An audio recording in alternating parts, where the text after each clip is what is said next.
வணக்கம் நண்பர்களே, நான் உங்கள் செந்தில்குமார். நான் உங்களுக்கு ஒரு சிறிய கதை சொல்ல விரும்புகிறேன். அகமது ஒரு சாதாரண மாணவன். படிப்பில் சராசரி, விளையாட்டில் சராசரி, கிட்டத்தட்ட எல்லாவற்றிலும் சராசரி. ஒவ்வொரு முறையும் தன்னை மற்றவர்களுடன் ஒப்பிடும்போது அவர் சிறியவராக உணர்ந்தார். அவரது நண்பர்கள் அதிக மதிப்பெண் பெற்றனர், சிறப்பாக பேசினர், மேலும் அதிக நம்பிக்கையுடன் வாழ்ந்தனர். தன்னை மாற்றிக்கொள்ள அவர் பலமுறை முயற்சித்தார். ஆனால் ஒரே இரவில் சரியானவராக மாறும் சுமை எப்போதும் அவரை கீழே தள்ளியது. அவர் ஒரு வாரம் கடுமையாக படித்தார், ஆனால் விரைவில் விட்டுவிட்டார். ஜிம்மில் சேர்ந்தார். 10 நாட்களுக்குப் பிறகு வெளியேறினார்.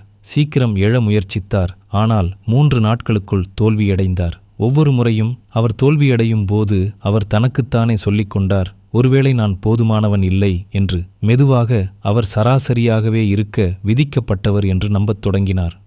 ஒரு நாள் அகமது தனது பழைய நண்பரை சந்தித்தார். அவர் இப்போது ஒரு வெற்றிகரமான தொழிலதிபர். அகமது தன்னுடைய போராட்டங்களைப் பற்றி அவரிடம் சொன்னார். நண்பர் பொறுமையாக கேட்டுவிட்டு சொன்னார், அகமது, நீ தோல்வியடைவதற்கு காரணம் நீ சேருமிடத்தில் கவனம் செலுத்துகிறாய், பயணத்தில் அல்ல. நீ ஒரே நாளில் 0லிருந்து 100க்கு குதிக்க விரும்புகிறாய். அது சாத்தியமற்றது. ஒவ்வொரு நாளும் எதிலாவது 1% முன்னேற்றம் மட்டுமே உனக்கு தேவை என்று நான் சொன்னால் என்ன?